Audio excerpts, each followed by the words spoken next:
comes in the morning light. Joy is coming. It's coming in the morning. Joy comes in the morning light. Joy is coming. Le nouveau et le neuf en Christ.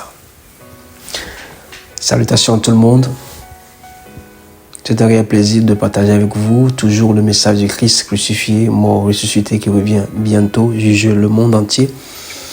Et il viendra prendre son église, son ecclésia, l'épouse.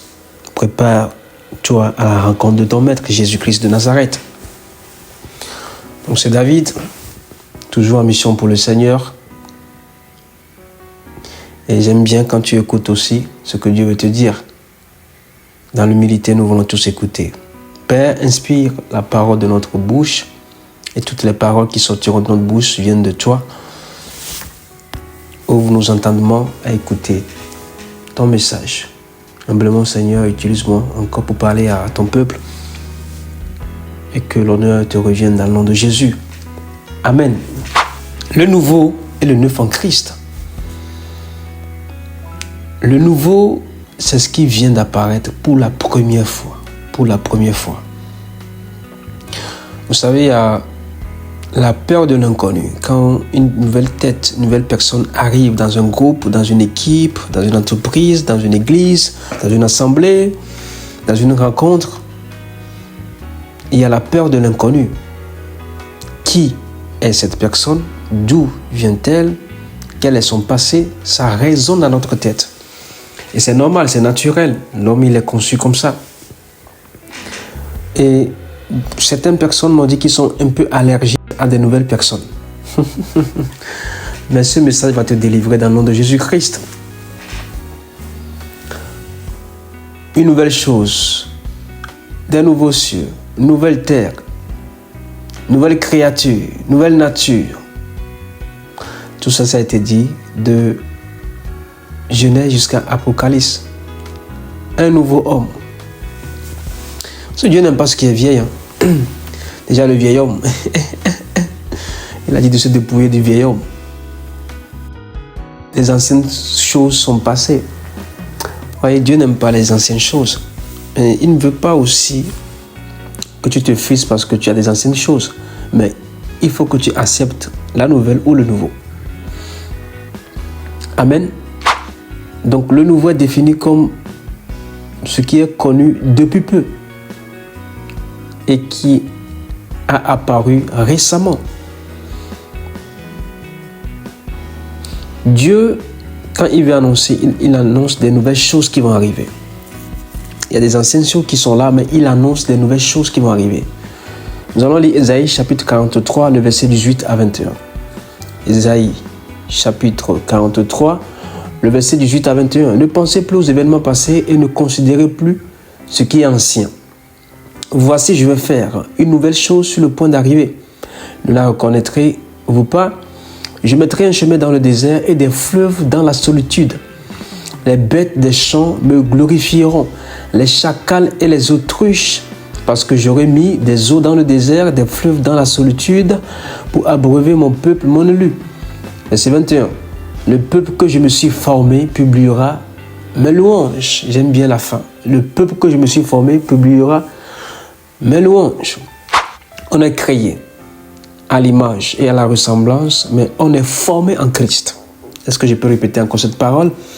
Le peuple a été créé par Dieu, à son image et à sa ressemblance, mais on a été formé par Christ. Alléluia. Merci parce que Jésus est venu nous former. Parce que toute créature était dans le péché. Mais Jésus est venu reformater le système humain et mettre en place le système divin en chaque personne qui le reçoit comme Seigneur et Sauveur. Je prie que Dieu te visite et qu'il reformate l'ancien système, les anciennes choses, et qu'il mette en place le système divin. L'Esprit de Dieu en toi la nouvelle nature, dans le nom de Jésus. Dieu annonce des nouvelles choses qui vont arriver dans les saisons à venir. Il avait déjà prophétisé sur les temps difficiles, le manque de la foi. Il y aura des faux prophètes. Voilà, la vie sera dure. Tout ça a été déjà annoncé. Ne pensez pas que les prophètes vont dire mieux. Ils prophétisent en partie, ils connaissent en partie. Mais ce qui est de la parole de Dieu te dit, attention, gère bien tes finances. Attention, gère bien tes relations. Attention à ta vie spirituelle, ta foi. Tu peux perdre ta foi. Ah oui. Et attention, beaucoup de discours débattent sur est-ce qu'une personne en Christ peut perdre sa foi. Ah, frère, on dit que les temps seront difficiles. Les temps seront difficiles. Beaucoup vont perdre leur foi. Mais celui qui perd sa foi, est-ce que son salaire est garanti? Quand il perd la foi, on ne sait plus ce qu'il deviendra. C'est pourquoi Dieu t'annonce à préserver ton salut, ta foi, au nom de Jésus-Christ. Est-ce qu'on peut avancer?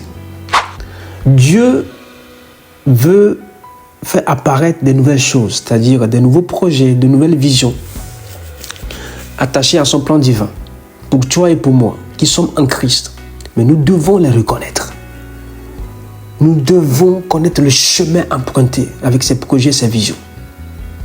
Et même si c'est dans le désert, lui, il décide de mettre des eaux, c'est-à-dire l'abondance d'eau, fleuve d'eau vive, pour alimenter, recharger ce que tu as reçu dans le désert. Et il dit que des fleuves dans la solitude, c'est-à-dire des personnes qui viendront vers toi. Il y a 4 fleuves qui arrosaient le jardin d'Éden, qui arrosaient tout le jardin, pour ne pas laisser le jardin dans la solitude. Donc Dieu ne souhaite pas que tu sois dans la solitude, que tu sois seul, que tu sois 2, 3. Voilà. D'abord le chiffre 2, c'est le chiffre de disciple-là. Il les envoie 2 à 2. 3, le chiffre le chiffre divin, le chiffre de notre Père, le Fils et du Saint-Esprit. Et jusqu'à 12 chiffres, les disciples, les 70, les 100 brebis, 3000 âmes. Il dit qu'il mettra le fleuve d'eau vive en abondance dans la solitude. Ne sois pas seul cette année. Cherche un équipier. Cherche un compagnon. Cherche un bras. Même 2 bras, Aaron et Hur. Parce que tu auras des faiblesses dans l'avenir. Ou soit si tu es découragé, déstabilisé, les 2 bras, Aaron et Hur, vont te soulager. Et dit pour abreuver mon peuple. Je vous ai toujours dit que Dieu a le cœur pour le peuple, pour sa nation, son élu. Pas les appeler, son élu. Il dit pour abreuver mon peuple, mon élu. Les nouvelles choses viennent de l'esprit pour abreuver le peuple de Dieu, son élu.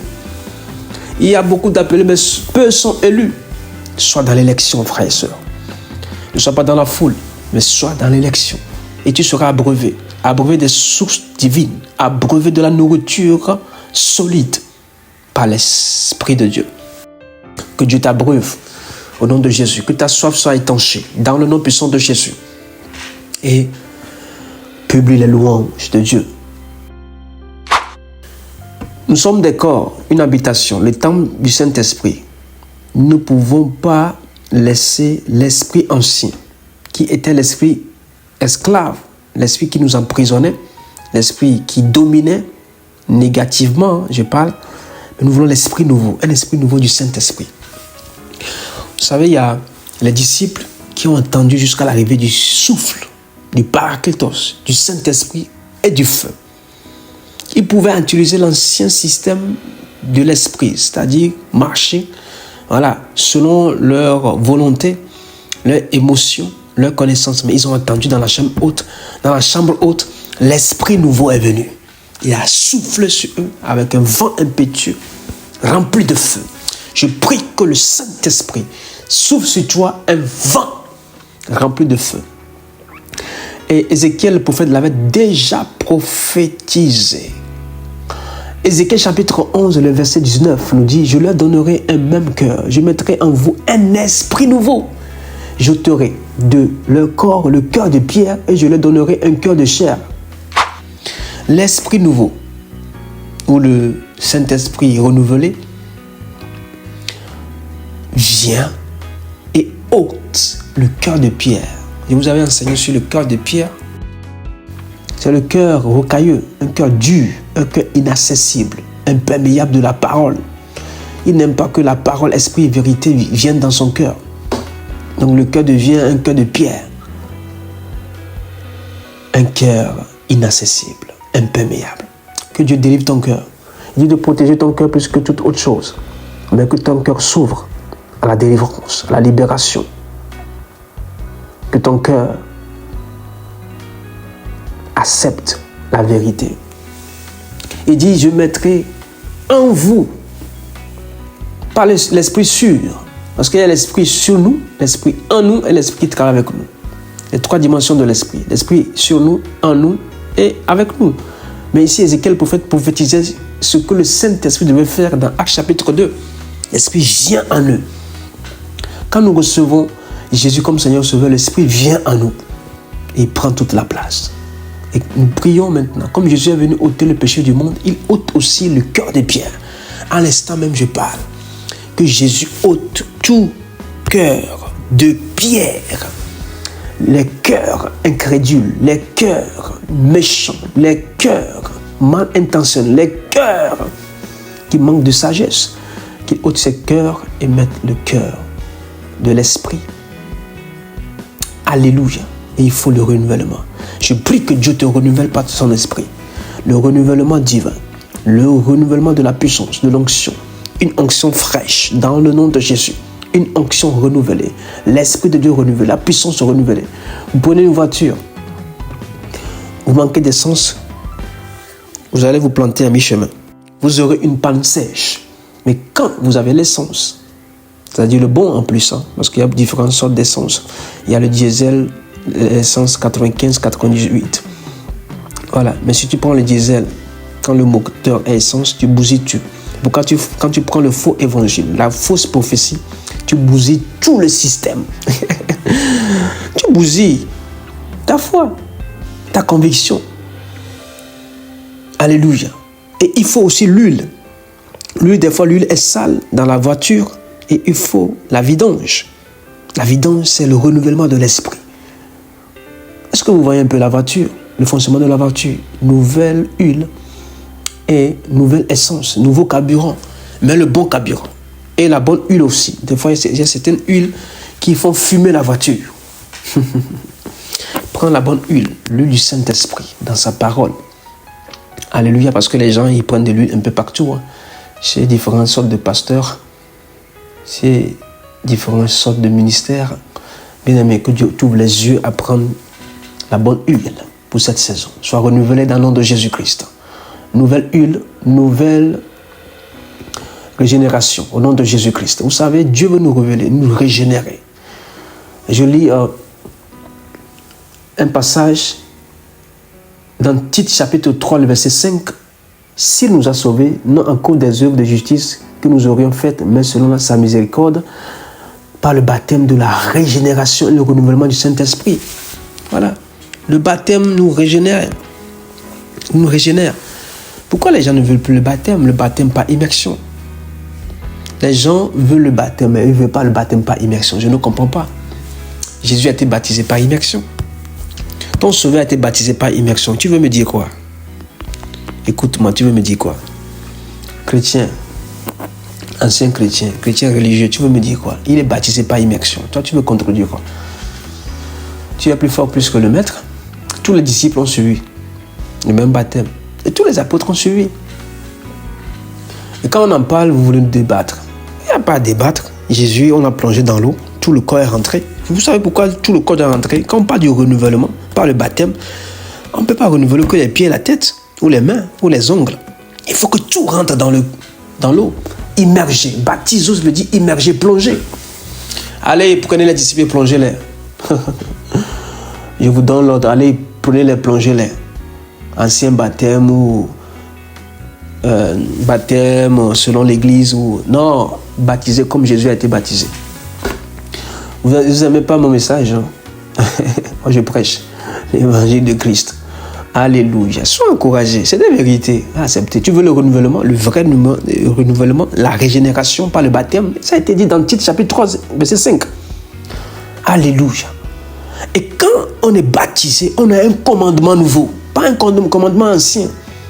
On n'est plus sous la loi, on est sous la grâce. Un commandement nouveau. Maintenant, c'est le pas que tu vas poser avec les frères et les sœurs. Jean chapitre 13, verset 34. Jean chapitre 13, verset 34 nous dit, je vous donne un commandement nouveau. Aimez-vous les uns les autres comme je vous ai aimé. Vous aussi, aimez-vous les uns les autres. Après le baptême, pour l'affermissement, être un chrétien authentique, un disciple véritable, qui vit comme Christ, qui pense comme, qui agit comme Christ, il faut aimer. Il n'y a plus de messages d'amour. Aujourd'hui, c'est des messages de jugement. Il n'y a plus de messages d'amour. Il n'y a plus de compassion dans les messages. Jugement, dénigrement, jeter le tort sur les autres. Les autres sont toujours des pécheurs. Toi, tu n'as jamais péché. Les autres sont toujours hors la parole. Toi, tu es toujours dans la parole. Les autres, ils ont un faux ministère. Ils prêchent par la bonne parole. Toi, tu prêches bien. Hey, frère, sœur, serviteur, servant de Dieu. Regarde-toi d'abord. Regarde ton ministère d'abord. Regarde ton église d'abord. Comment ça se passe? Est-ce que l'église est malade? Ton assemblée est malade ou elle est vivante? Avant de parler des autres. Vous aimez les uns les autres, priez pour eux, intercédez pour eux, conseillez-les, mais ne les jugez pas, ne les dévalorisez pas, ne les rabaissez pas non plus. Quelqu'un qui t'aime, il te dit la vérité en face, mais il t'aide à sortir du mensonge. Quelqu'un qui t'aime, il te propulse, il ne te rabaisse pas. Quelqu'un qui t'aime, il prend tes faiblesses et les transforme en force. Quelqu'un qui t'aime, il sait que tu rames, tu jongles, tu bugs un peu, il t'amène la bonne connexion. C'est ça l'amour. L'amour donne. Car Dieu a tant aimé le monde qu'il a donné son Fils. Malgré le péché, il a donné. La personne pêche, donne-lui. La bonne parole, la bonne semence. Prêche-lui la vérité. Aide-le à sortir du péché. Tu aimes le frère et la sœur qui complètement est à terre, écrasé par les situations de la vie, mais donne-lui une solution, une réponse. Ouvre-lui une porte. Ah oui, c'est ça l'amour. L'amour n'a pas de limite. L'amour n'est pas racial. L'amour n'est pas frontalière. Non. L'amour ne restreint pas son espace. L'amour est étendu, est étiré vers tout le monde. Toute catégorie de personnes, toutes les races, toutes les nationalités. Vers tous les pays. Il a donné à la terre Jésus. Toute la terre a reçu Jésus-Christ. Mais toi-même qui m'écoutes en instant, mais si tu n'as pas Jésus, Dieu a donné son Fils. Reçois-le, c'est le plus beau cadeau. Tu ne le trouveras pas chez les hommes. C'est Dieu qui te le donne. Reçois-le comme Jésus est Seigneur et suis-le, sers-le. Maintenant, au nom de Jésus, alléluia. Un commandement nouveau. 2 Corinthiens chapitre 5, verset 17. Si quelqu'un est en Christ, il est une nouvelle créature. Les choses anciennes sont passées, voici toutes choses sont devenues nouvelles. Pas sont nouvelle, mais devenue nouvelle. Tu deviens. Tu étais dans le monde. Tu étais dans le péché. Tu étais ignorant, aveuglé. Maintenant, tu es devenu une nouvelle créature. Ah, les anciennes choses sont passées. Les choses qui ont pollué ta vie en Christ sont passées. La manière dont tu parles, regarde, tu te mets en colère très vite. Tu insultes très vite. Tu regardes de haut les autres. Parce que tu es trop beau, trop belle. Les autres sont moches, c'est ça, non? Quel regard tu envers les autres? Tu as encore des gros mots dans la bouche. En Christ, des gros mots. Des blagues à 2 balles. Des blagues déplacées. Des gros mots. Tu fais encore des yeux doux aux femmes. Oh, tu es marié. Homme marié. Tu fais encore des yeux doux aux jeunes garçons. Oh, tu es femme mariée. Tu ne veux pas arrêter la fornication, la masturbation. Et la masturbation, frère, sœur, marie-toi. Laisse. Coupe ton bras. Ah, coupe ton bras. Coupe ton bras. Discipline tes yeux. Tu es en Christ, tu regardes encore la pornographie. Des images malsaines. Tu es encore dans les commérages. Vilipender les autres. Parler mal des autres. Toi, tu trouves toujours le négatif en tout. Tu n'as jamais trouvé du positif. Tu ne vois jamais la lumière, c'est que les ténèbres. Tu ne vois que les démons. Tu n'as jamais vu Dieu dans tout ce qui se passe. Les choses anciennes sont passées. Accepte les nouvelles choses quand même. Il y a des gens qui sont allergiques aux nouvelles choses. Quand Dieu est en train de transformer le cœur de la personne, toi tu viens, tu blesses encore le cœur. Tu piques encore. Tu poignardes par le dos. Oh frère, on est en Christ. Des nouvelles choses arrivent. Des nouvelles personnes arrivent. Des nouvelles âmes arrivent. Prends soin des âmes, paix les brebis du Seigneur. Alléluia. Alléluia. Merci Seigneur. Et le vieil homme doit être dépouillé, mis à la poubelle. Les nouvelles choses n'aiment pas le vieil homme. Les nouvelles choses n'aiment pas collaborer avec le vieil homme. On a dit vieil homme. Vieille nature. Ce qui revient toujours, le petit démon là qui revient toujours en toi, chaque saison, chaque 3 ans. On dit non, oh il a changé. Oh il a changé. Oh elle a changé. Oh ce n'est plus la même personne. Hein. Mais après 2 ans, même chose. Je vais te lire un verset, ça va t'aider, ça va te délivrer. Ce soir, on est en train d'enseigner. Ephésiens chapitre 4, le verset 20 à 24. Mais vous, ce n'est pas ainsi que vous avez appris Christ. Si du moins vous avez entendu et si conformément à la vérité qui est en Jésus, c'est en lui que vous avez été instruit. À vous dépouiller eu égard à votre vie passée du vieil homme. Alléluia. Le vieil homme doit être dépouillé. Qui se corrompt par les convoitises trompeuses à être renouvelé dans l'esprit de votre intelligence et à revêtir l'homme nouveau, créé selon Dieu dans une justice et une sainteté qui produit la vérité. Que le Seigneur t'aide à se dépouiller du vieil homme. Tout ce qui pousse encore le vieil homme à t'attraper au cours de la route, il te délivre au nom de Jésus-Christ. Marche étant revêtu du nouveau homme, de l'homme nouveau. Marche sans les convoitises trompeuses. Ne sois plus corrompu. Tu détruis la corruption sur ta vie dans le nom de Jésus. Corruption silencieuse qui s'infiltre dans ton caractère, dans ta nature. C'est beau d'avoir des onctions, de la puissance, de la parole, de la renommée, de la popularité, mais le caractère doit marcher de pair. La sainteté, la justice. Tu dois être un homme de vérité. Tu ne dois pas mentir. Le père du mensonge, c'est le diable. Ne mens plus. Ne mens plus, ne falsifie pas la vérité. Ah oui. Et que Dieu crée en toi un cœur pur. Psaume chapitre 51, verset 12. Oh Dieu, crée en moi un cœur pur. Renouvelle en moi un esprit bien disposé. Que Dieu crée en toi. Il ne trouve pas de la place pour créer. Laisse-lui créer un cœur pur. Un esprit bien disposé à recevoir des révélations, des visions, des songes, des prophéties, des messages de Dieu. Dieu veut l'espace, ton espace. Il veut ton cœur. Laisse-lui la place. Il veut t'utiliser cette année. Tu es la femme en qui il a confiance, l'homme qui est appelé à le faire. Pourquoi tu ne laisses pas la place? Beaucoup ont mis des barrières à Dieu. Ils ont fermé les portes à Dieu. Ils ont même fermé les fenêtres. Et ouvre même les fenêtres, il va rentrer. Mais la porte d'abord. Laisse-lui entrer, il veut souper avec toi. Laisse Jésus entrer dans ta vie, dans ton ministère. Pourquoi tu chasses Dieu dans ton ministère? Pourquoi tu chasses Dieu dans tes affaires? Laisse-le entrer, il va gérer. Il va t'aider à mieux organiser le plan de travail, la gestion de tes projets et avoir un bon résultat, porter des fruits. C'est si simple que ça. Il faut juste l'appliquer, la pratiquer, la parole de Dieu. Amen. Est-ce qu'on peut avancer dans le message? On est en train d'enseigner. Prêche.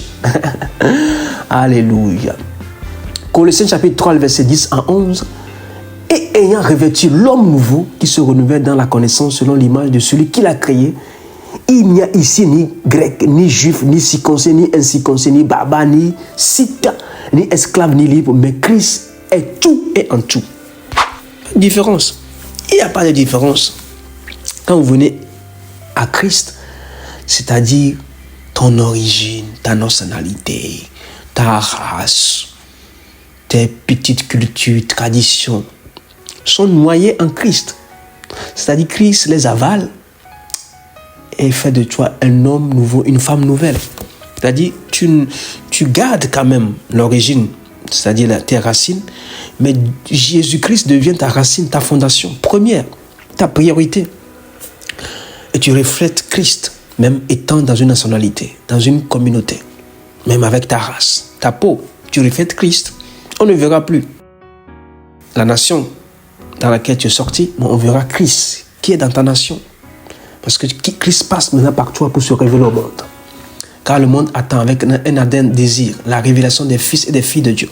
Le monde attend. Mais si tu vis dans le monde, tu fais comme le monde. L'amour de Dieu n'est point en toi. Alléluia. C'est pourquoi nous devons aussi avoir un nouveau message. Je ne dis pas de ne pas prêcher l'Ancien Testament. Attention. Un nouveau message, c'est-à-dire le message de Christ. Et qui amène les gens à s'attacher à la nouvelle doctrine. La sainte doctrine. Parce que les gens pensent que les nouvelles doctrines, c'est des fausses doctrines. Non.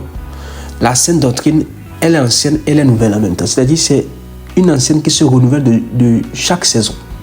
C'est-à-dire ce qui fait de la mise à jour. Quand Jésus est venu avaler les lois, et les prophètes.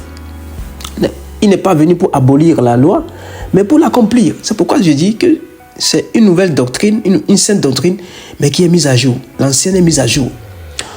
Marc chapitre 1, le verset 27. Tout fut saisi de stupéfaction, de sorte qu'ils se demandaient les uns les autres. Mais qu'est-ce que ceci, une nouvelle doctrine? Il commande avec autorité même aux esprits impurs et ils lui obéissent. Vous voyez? Donc, depuis l'Ancien Testament, personne n'a commandé aux esprits impurs. Ils ne chassaient pas les démons. Mais Jésus est venu chasser les démons. Ça les a dérangés, les pharisiens, les grands docteurs de la loi. Donc, ils pensent qu'ils prêchent. Non. Déjà, David avait chassé l'esprit qui tourmentait Saül. C'est un exemple. Un exemple, mais dans l'Ancien Testament. Mais Jésus vient donner le pouvoir, l'autorité de chasser les démons. Je prie que tu chasses un démon cette saison. Dans le nom de Jésus, chasse un démon. C'est l'ancienne alliance, mais la nouvelle alliance te pousse à chasser les démons. Chasse les démons, ils sont mauvais, ils sont méchants. Ils tuent, ils torturent. Ils volent, ils pillent. Chasse-les au nom de Jésus, à cause du sang de Jésus qui a été versé. Amen. Maintenant, nous allons parler du neuf. Le neuf en Christ. Est-ce qu'on peut lire la parole de Dieu? D'abord, je vais définir le neuf. Le neuf se définit ce qui n'a pas été encore servi, qui n'a pas encore eu de propriétaire, qui ne porte pas ou porter très peu de traces d'usage, n'est pas abîmé par l'usage. C'est la définition littéraire du neuf. Pourquoi je vais en venir dans la parole de Dieu? Marc chapitre 2, le verset 21 à 22. Personne ne coud une pièce de drap neuf à un vieil habit. Autrement, la pièce de drap neuf emporterait une partie du vieux. Et la déchirure serait pire. Et personne ne met du vin nouveau dans les vieilles outres. Autrement, le vin fait rompre les outres et le vin et les outres sont perdus. Mais il faut mettre le vin nouveau dans les outres neuves. Luc chapitre 5, le verset 36 aussi le dit. Amen. Marc chapitre 2, verset 21 à 22. Mais comment veux-tu mettre une pièce de drap neuf sur un vieil habit? C'est-à-dire Dieu te donne de nouvelles choses, mais tu veux reprendre encore les anciennes habitudes, les anciennes cultures, traditions, les dogmes, les rituels, et l'attacher à ce que Dieu te dit de faire. Simple. Tu veux prendre l'ancien toujours et trimballer avec. Quand on passe des pièces de drap, on parle du revêtement, on parle de lit conjugal aussi. Pourquoi amener les anciens péchés avant le mariage et le mettre encore dans le mariage que Dieu te donne? Que le lit conjugal soit exempté de souillure. Amen. Pourquoi tu veux ramener l'adultère dans ton mariage, la fornication dans tes fiançailles? Pourquoi? Pourquoi veux-tu frapper ta femme? Pourquoi veux-tu détester au point ton mari? Pourquoi ne veux pas-tu aimer tes enfants même si tes parents ne t'ont pas aimé? C'est ça, la pièce du drap. Quand on parle du drap, on parle du foyer, on parle du lit conjugal, on parle de la famille. Tout ce que vous avez vécu dans vos familles, ne les mettez plus sur vos enfants, sur votre mari. Aimez votre mari. Que votre mari vous aime. Protéger les enfants, éduquer bien les enfants. Si vous avez mal reçu une éducation, mais vous devez aussi instruire bien vos enfants. Instruire l'enfant au bas âge. Quand il sera grand, qu'il ne s'en détourne pas. Instruire avec la parole de Dieu. Si toi, on ne t'a pas instruit avec la parole de Dieu, mais aujourd'hui tu es en Christ, instruis tes enfants dans la parole de Dieu. Est-ce que je parle à quelqu'un? Nous sommes en train de terminer. On ne met pas un vin nouveau dans des vieilles outres. Vous savez, Jésus a transformé l'eau en vin dans un mariage. Et l'eau a été transformée. C'est-à-dire, le vin qui a été utilisé dans le mariage, c'est un vin que tout le monde a bu.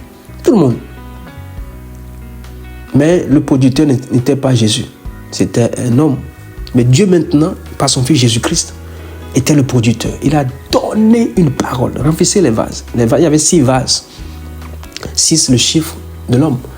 Ils ont rempli de l'eau, mais changé en vin pour sauver la situation dans le mariage.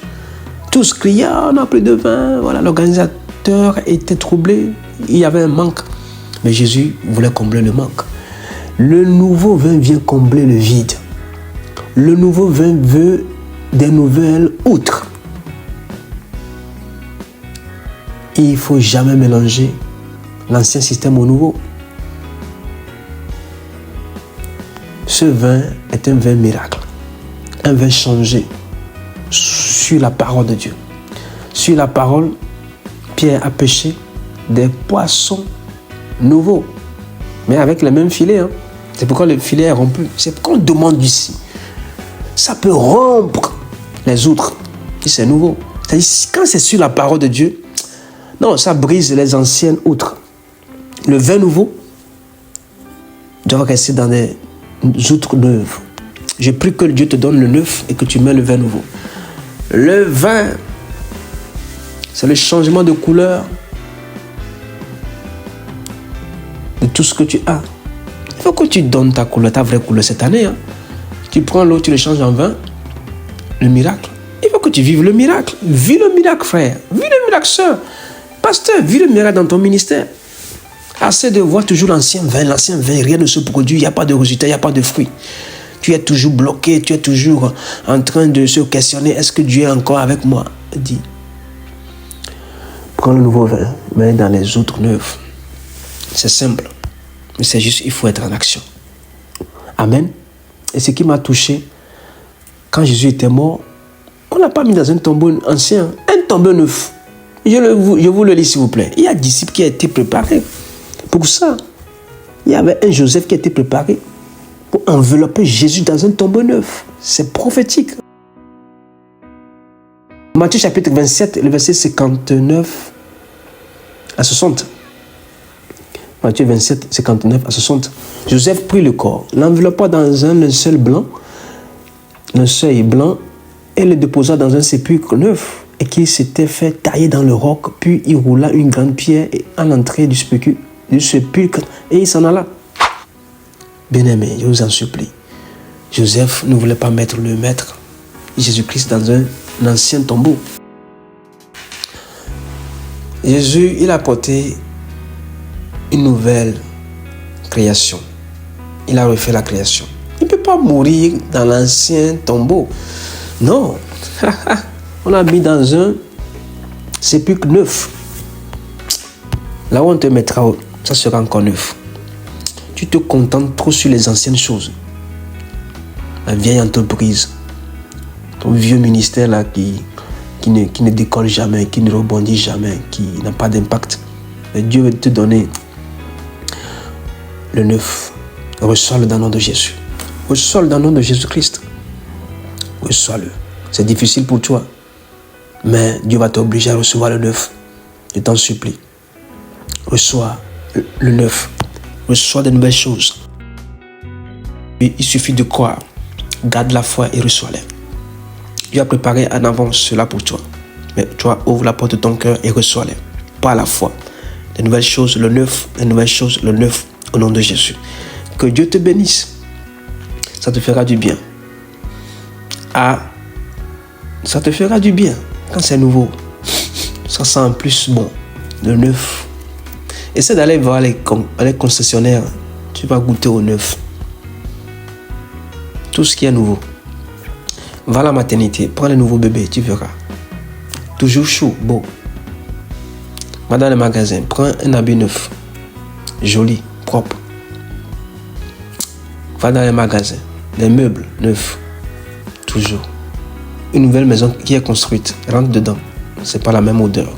Comprends ce que je veux te dire par l'esprit. Que Dieu bénisse ta journée au nom de Jésus. Amen, amen. Le nouveau, le neuf appartient à Jésus. Il peut te l'accorder.